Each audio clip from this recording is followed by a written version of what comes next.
Hey, eighth grade. We're done with our conditional formatting. So what's next for our geometry spreadsheet is actually making it a little more user friendly. So Mr. Kizuka recommended this, and I think it's a great idea. So we're going to take the first, we're going to take the first step in this process today in class, and then we'll wrap that process up the next time that we're here, I believe. So here we are in our area spreadsheet. The first thing we're going to do is actually go to the formulas tab. So we're going to the other tab because what we're going to add is a list. So we can see we've got the list of our shapes here. These are area formulas. These are perimeter formulas. In between it, there is column C. We're not going to deal with that. And then after is column E. What I want to do is get to column F. So I'm going to click in the top cell in column F, which is cell F1, and I'm going to type shapes.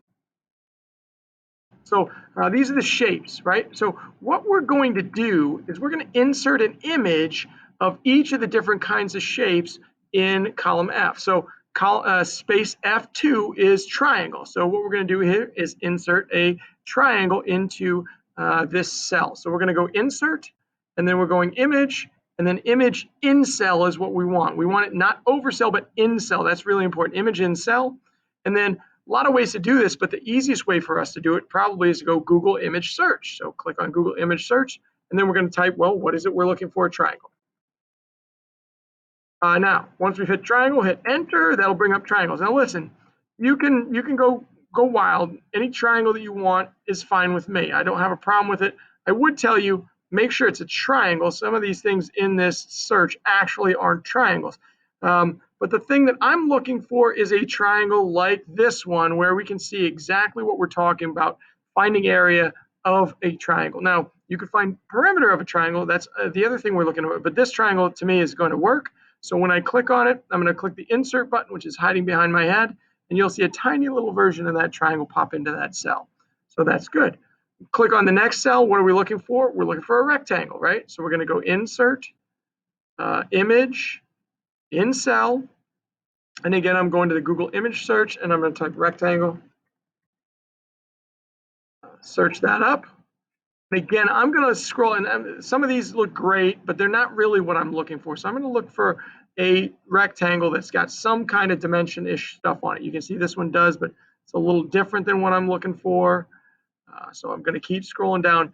And I've done this before. I know there's a rectangle for me in here somewhere, even though a lot of these rectangles don't even look rectangular. This one says width and length. That's not what we're saying. We're saying base and height, but same basic concept. We've got a rectangle. It's showing us dimensions. That's what we're looking for. So I'm going to click insert, and bam, that rectangle pops into that cell.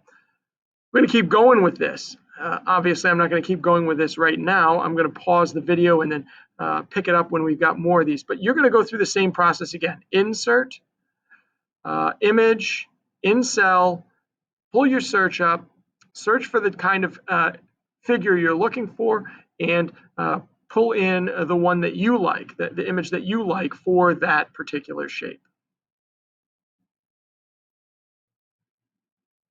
All right, so here I am with octagon. That's the last one, and I'm going to choose this guy right here and click insert.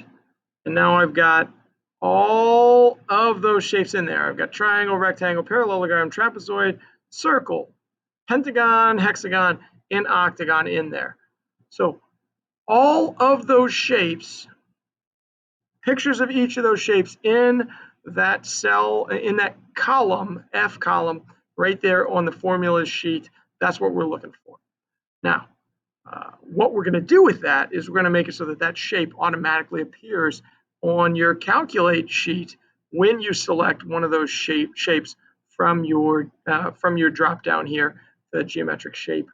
What type of geometric shape figure? So again, that work we did today is setting up for the code we're going to write in the next class. So great job. Make sure you take a screenshot. Sorry, your screenshot should, of course, be of your formulas with pictures in each of those cells in your F column, shapes with the label. So again, get that screenshot, put it in your exit ticket. We're ready for our next class. Way to go.